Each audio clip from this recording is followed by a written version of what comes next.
In 1941, an old couple in rural America signed a single piece of paper that would change the course of World War II, and their son never knew until decades later.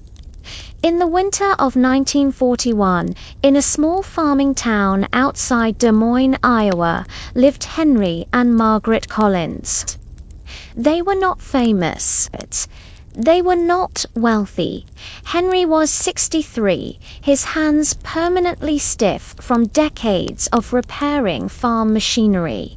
Margaret was 61, her eyesight fading, her back bent from years of work that history never records.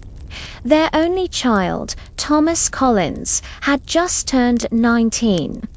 Thomas was brilliant with numbers. His high school teachers said he could see patterns where others saw noise. But brilliance did not matter much in a town where survival came before dreams. When Pearl Harbor was attacked on December 7, 1941, Thomas was preparing to enlist like nearly every young man he knew. He wanted to fly planes. He wanted to be part of history. Henry and Margaret said very little that night. They listened to the radio in silence. They knew something Thomas did not. He was born with a heart murmur. Mild, mostly harmless, but enough that military doctors might reject him. Thomas had hidden it for years, afraid it would make him less of a man. 2 weeks later, something extraordinary happened. The U.S. Army quietly expanded a little-known program that recruited civilians with strong mathematical ability for code analysis. It was not publicized. It did not look heroic. It came with secrecy, silence, and the instruction to tell no one, not even family, what you were doing. Henry learned about it by accident at a grain supply office, overhearing a federal recruiter speak to a school principal. That night, Henry and Margaret stayed awake until dawn.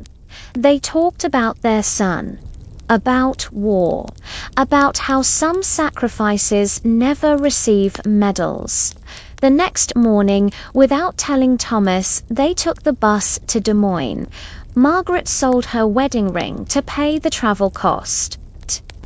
At the recruitment office, Henry did something almost unheard of at the time. He spoke honestly about Thomas's heart condition and begged the officer not to send his son to the front lines. Then Margaret slid a folder across the desk Thomas's notebooks, pages filled with handwritten calculations, patterns, and problem-solving exercises she had quietly saved for years. The officer said nothing. 3 weeks later, Thomas received a letter, or a draft notice, but an invitation. It simply said he had been selected for a special analytical unit and would be stationed in Washington, D.C. He was confused, slightly disappointed, but he went.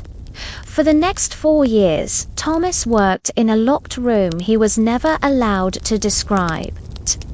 He helped break encrypted enemy communications work that shortened supply routes, predicted attacks, and saved thousands of lives. He never fired a weapon. He never wore a pilot's wings.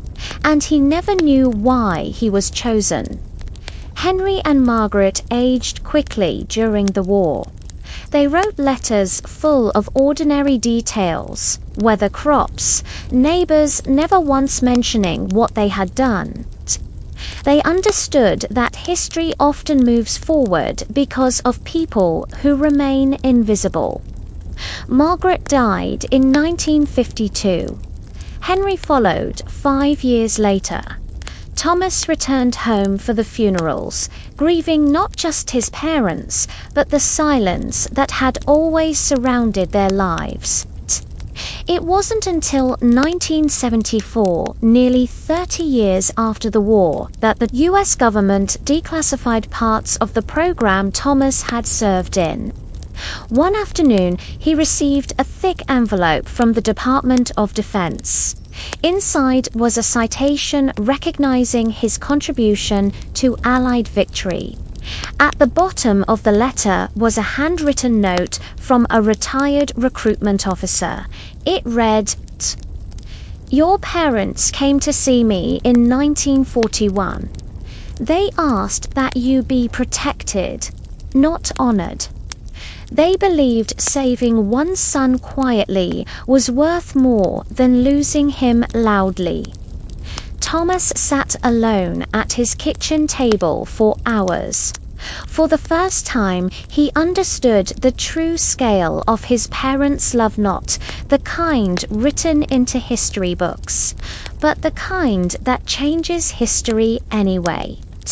Today, military historians estimate that the code-breaking work Thomas contributed to shortened the war in Europe by several months. Millions of people lived their lives because of decisions made in rooms they never knew existed. And it all began with two aging parents, a sold wedding ring, and a piece of paper signed in silence, proving that sometimes the most powerful acts of courage never ask to be seen.